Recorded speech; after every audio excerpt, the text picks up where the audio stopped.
I first noticed it yesterday. It was 9 a.m., a few days after Christmas, and I was wrapped up warm in my bed. I heard the familiar buzz of my phone, charging across the room. I forced myself out of bed, slipped into the cozy slippers I had received this year, and hobbled over to the phone. It was my friend, Lucy. We'd arranged to go out for a meal the next day. "I hope it's not this windy tomorrow," I texted her back. "Lol, I hope." I hadn't even looked out the window yet. I just wanted to go back into bed, so I did. I next woke up at about 1 p.m., having slept for way longer than I intended. But in the days avoided between Christmas and New Year's Eve, who really cares? I got up and I opened the curtains to breathe some light into my dull room. It wasn't windy at all. What was Lucy talking about? Although it's been a few hours, I figured the wind had just died down. I stood there for a moment and admired the clouds. It was a kind of sunny day where the sky is the right balance of cloudy and clear. Clear enough for the sun to pour onto the earth, but cloudy enough to give a contrasting view upwards. It was very picturesque. What I didn't yet know was that the nightmare had already begun. I didn't go out at all that day, despite the great weather. I spent it on various streaming sites in my pajamas, going through 3 hot chocolates. As nice and cozy as I felt, something felt strange. I always feel strange after Christmas. Feeling as though I exist in some kind of limbo, but this felt more exaggerated than usual. But I brushed it off. The next day rolls around, today.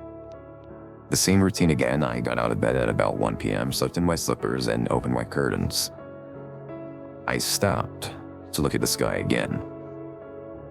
It looked remarkably similar to the day prior, as I tend to do, though I brushed it off as something a bit weird.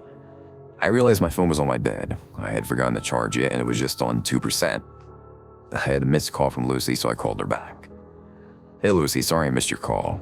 "No worries, are we still on for 2? "Yeah, absolutely, I'm basically ready." I was not.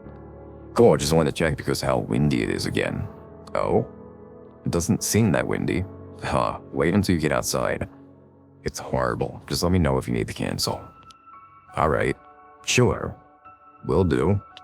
Speak to you soon." As soon as I put the phone down and on to charge, I opened my window and stuck my hand out. It didn't feel windy at all, but I quickly forgot about it as I began to rush around getting ready. I just barely left the house at 1:40 with my phone now on 10% thanks to my dodgy charger, but knew I would at least get there on time now. As I began to walk, I noticed a distinct lack of any wind at all. Not even a gentle breeze brushed past me. The sound of rustling leaves in the trees was eerily absent, and looking up revealed the clouds to be entirely motionless. I never seen the air stand so still. If I stood still and didn't move, the world looked as though it were frozen in time, perfectly kept pristine for me. At that moment, it was oddly calming. Until I noticed something even more peculiar. Something I hadn't yet noticed. I had not walked past a single person. I had not heard the chirp of a single bird. I had not seen a single car. I thought perhaps the wind had just recently stopped, and so nobody had come outside yet. Though I also knew deep down that this was impossible, for I had known when I woke up that it wasn't windy at all. I arrived at the meeting spot at exactly 2. The town center was absolutely dead and empty, with nobody in sight, not even Lucy. That's when she texted me. "Where are you?" "I was outside Pete's Pizza." "I'm outside Pete's Pizza." "So am I. Maybe you're behind the crowd." "Lol.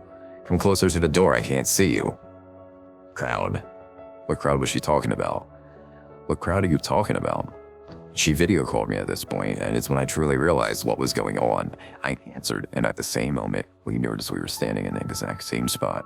Both of us directly outside the main entrance, only in her video feed, other people were walking past her. I was completely alone.